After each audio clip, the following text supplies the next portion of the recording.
Alright guys, welcome to my channel. This is Crypto Tech. How are you all getting on?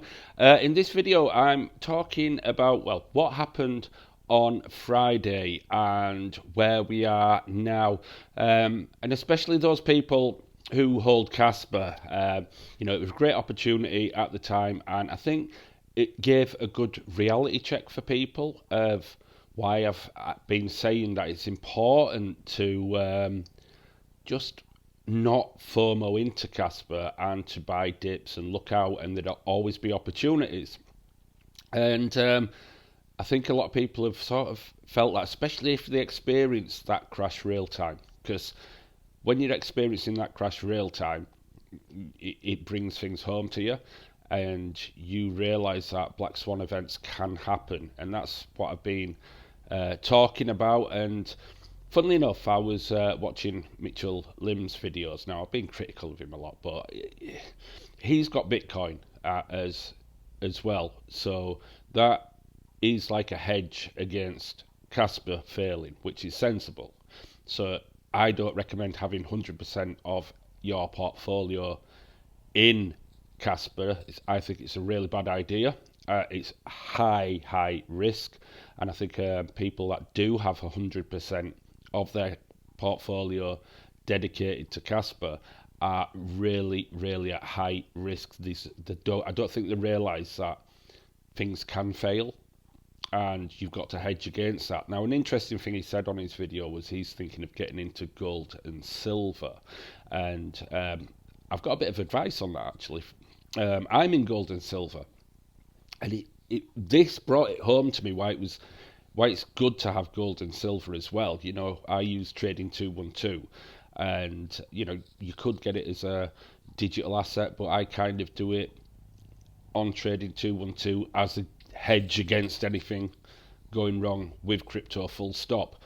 And when with gold and silver, what I found, and I think it really brought it home to me on Friday and over the weekend as I've mulled over everything, that having that as a hedge is really important, because while everything else, the S&P 500 and also crypto imploded, gold and silver was my safety.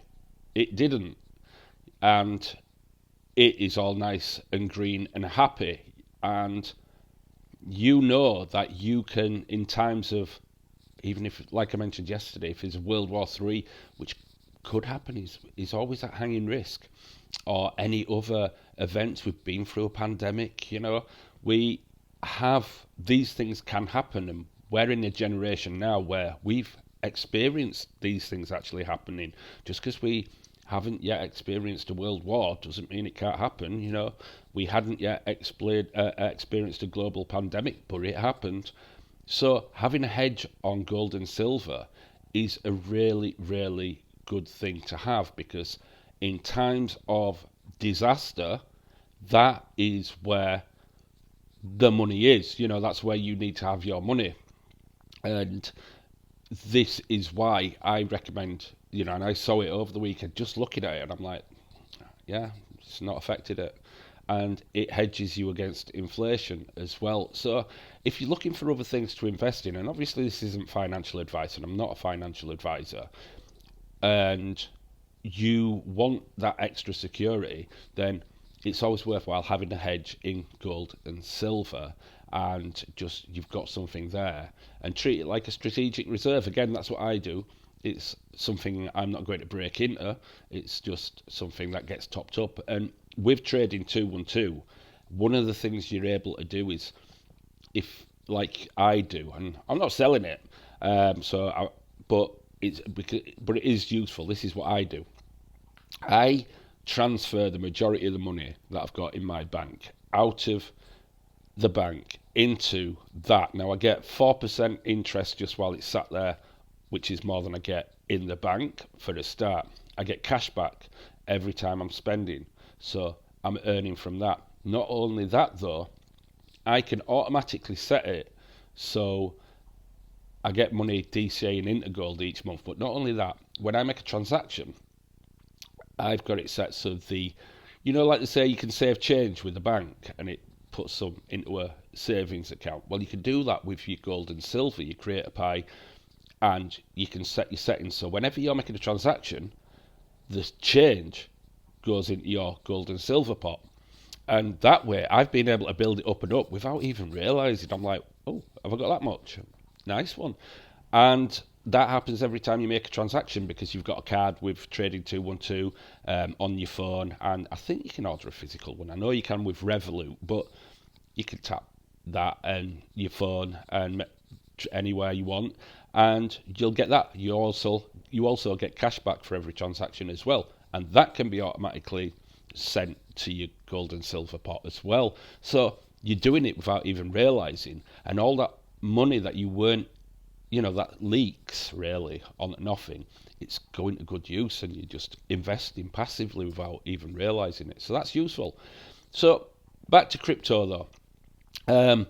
It's I think it's taught us all a lot of lessons, and I think it's taught, even if you've been investing in crypto for many, many years, you will have learnt something new out of this experience. It happened so fast, that there will be people looking at the future strategies and just seeing what they can do to guard against things like this, or maybe take advantage of it, quickly, better take advantage of it with things like limit orders and making sure you've got disaster limit orders set with enough liquidity to go should this happen. Now, at the moment, I'm just playing a waiting game because I cleaned out my liquidity, taking advantage of that, and I was glad, in a way, I'm glad it's happened because it gives you more bargain prices, but it also does leave, and I was saying before that the prices where they were at a critical point. Something had to give. They were either going to break out and go on to the next leg, or they were going to crash, and that's exactly what happened, crashing, because they were at a critical level. They were at tops, basically. That's what they were at. They were at tops. You were sat at the top of the market, and now we have to see whether it's going to recover. Now, by the way it's bounced up so fast, I think it will, because these people who have just taken advantage of that crash and gone bye, rather than panic even more, and it's been left there. Now, will it draw back a little bit still? I think possibly Kaspa might dip down to 4 cents. So there might be another buying opportunity if you're a Kaspa holder. So keep your powder dry, have some liquidity ready to go. Hopefully I'll have new liquidity in shortly and I'll be able to take advantage of that. But look at everything and think to yourself, what lessons have I learnt? And those people who got to see that live, real time, like I did, in a way, count yourself lucky that you did.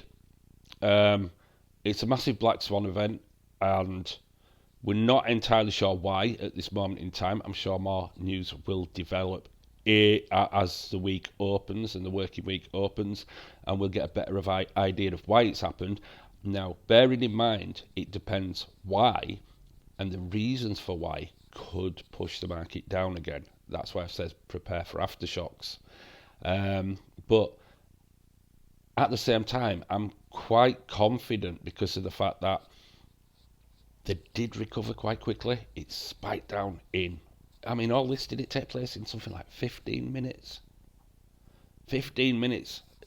I've described it like an earthquake, and I've said the aftershocks, and it was like the wreckage is created so fast, and people staring at their portfolios, just watching it go woof, down. You're like, it is going through your head that, is crypto dying? Is it dead? Is this it? Are things going to zero here? And for Kaspa holders especially, are things going to zero? And those people, I was thinking back to when I used to trade on eToro, and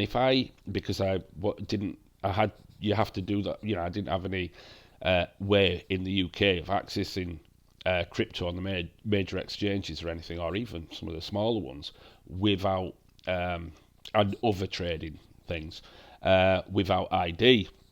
Now, I have since got ID and everything like that, and had to play the game a little bit. And obviously now I'm looking for other ways to make sure I'm not leaving so many breadcrumbs on all my crypto. But I used to trade on eToro, and what I realised is that even if I was in crypto on eToro, because it is not like you own your own crypto, I'm hedged in there, and I would have lost a fuck ton of money by being, liquidated as that crashed way beneath you thought they'd ever crash. So a lot of people got liquidated. A lot of people lost a lot of money on that. Now, you holding crypto as an investment, actual physical crypto, you didn't get, there wasn't that worry. The only self-destruct that could happen is you pressing sell. And hopefully most of you, all of you, resisted that temptation. It's actually a good time to buy. You've got to look, I'm in it for the long term. I've got a strategy, and if that's the case, when prices go like that, tank, you're buying. Not financial advice, but that's the way it works. So the fact is, if this is it, and we have seen the top, then we're all in for the long haul. Simple as that. Wait for it to dip some more and let it bottom out, and then keep buying more. Might be worth hedging. Like I said, I'm weighing up my strategy all the time. I'm not it never. I've got a long-term strategy, but I never sit still with strategy. I always make sure I'm improving it, or if there's any changes in the environment, I'm looking at things and saying, right, okay, maybe I need to do more of this and less of this, and just move it. Always be willing to change. Don't just go, this is my strategy and I'm sticking to it regardless, because that's not how strategies work. You do have to be ready for changes, whether that means buying crashes like this and buying more, or whether it means what I'm going to do is move things into safer crypto like Bitcoin, Ethereum, Solana, whatnot, BNB. That might be another good thing to do. So while things are dicey, move it into the safer assets for now. Or you might be really bullish and think, right, no, this is a really good time. Sod them all, sod those. I want to get rich, and what I'm going to do now is I'm going to buy big on the riskier alts that have the lower liquidity, and now ride that up because I think it's going to pump. Because it could do. Don't get me wrong. It really could do. We've seen how fast it can drop, and if it can drop that fast, it can go up that fast. So it's very possible. But the question is, how do you feel comfortable? Because you've got to feel comfortable. You've got to know, if whatever strategy you choose, you've got to be confident. It's not about being confident it's going to be work. You've got to be confident, obviously, but you've also got to be willing and happy if things backfire and go the other way, the opposite way to what you've planned. So you've got to get a level on your portfolio where you're comfortable with it going either way. And once you're there, you'll breathe easy in times like this. It took me a second to absorb the shock. We're having to deal with a lot of stuff very quickly. I were absorbing the shock. I'm like, heart goes and your stomach falls out your ass, and it's like, shit. And then you just compose yourself. Then the mindset goes in, hang the fuck on here. This is a really good buying opportunity that I may never ever get in my lifetime. And then you go, oh, for fuck's sake, I really wish I had more liquidity now. And because you've never got enough liquidity when there's a dip like this. Never enough. The only people who've got enough, and this is why it works for them in price manipulation and that lot, are the very wealthy who have fuck tons of money and don't have to worry about that. They're just like, right, we'll buy shit tons of more. And that's the way it works. But for us, whatever you've got in there, it's never enough. So make sure that you're prepared for those, and that you are looking at your strategy, especially Kaspa holders.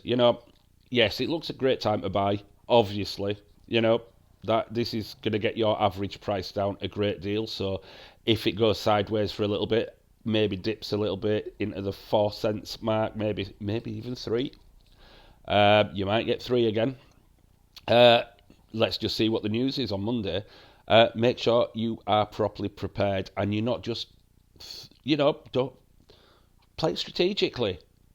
I think we're at 5 cents now. A little bit on 5 cents. Obviously go big, but leave yourself extra for what might play out on Monday.